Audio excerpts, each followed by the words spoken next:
Republican Senator and fiscal hawk Tom Coburn says the economic stimulus bill represents one of the most egregious acts of generational theft in our nation's history. Watch this. It's a virus. It's the virus that we have that says you don't have to worry about what it costs in the long run. You don't have to target it. You don't have to be efficient. You don't have to look at programs and make sure that they're working. You don't have to have metrics. And now, because the states are in trouble, we're going to absorb a portion of the problems that the states have because they haven't been fiscally prudent, and we're going to say, we're going to bail you out. Now, President Obama says that the economic stimulus plan will actually put millions back to work, but some Republicans, like Senator Coburn, say it's a bailout buffet of unnecessary spending.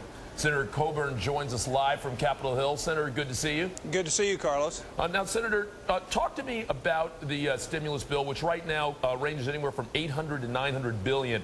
If you were architecting the bill, how big would it be?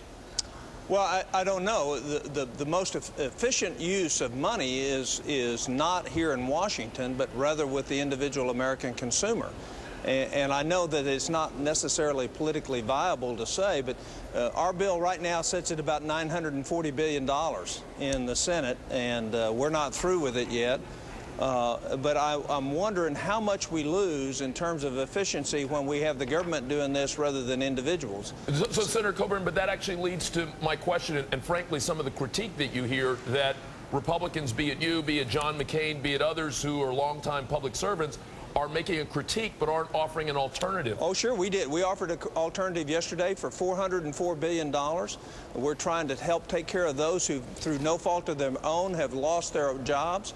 There's food stamps in it, a prolongation of unemployment benefits, and targeted expenditures that are going to create real jobs. But, Senator, today Paul Krugman has an op-ed in the New York Times that says the American economy is on the edge of catastrophe, and much of the Republican Party is trying to push it over the edge. That's just absolutely unfair. Every one of us want to do what's right in the long run for this country. Look, all the economists agree that if in fact we don't fix housing and don't fix liquidity, you can throw $10 trillion into this economy and it isn't going to do anything. More specifically aimed at you individually, Stephen Pearlstein writes in the New York Times today, quote, Coburn complains that of the 3 million jobs to be saved or created, 1 in 5 will be government jobs. In Oklahoma, he writes, 1 in 5 workers is employed by the government. Why are government jobs bad jobs when it comes to stimulating the economy? They're not bad. They're just not as stimulatory because they don't produce any wealth. If we're going to create jobs, we ought to create jobs that actually create more wealth. Look, the only way we get out of this is real economic growth. There is no economic growth with a government job.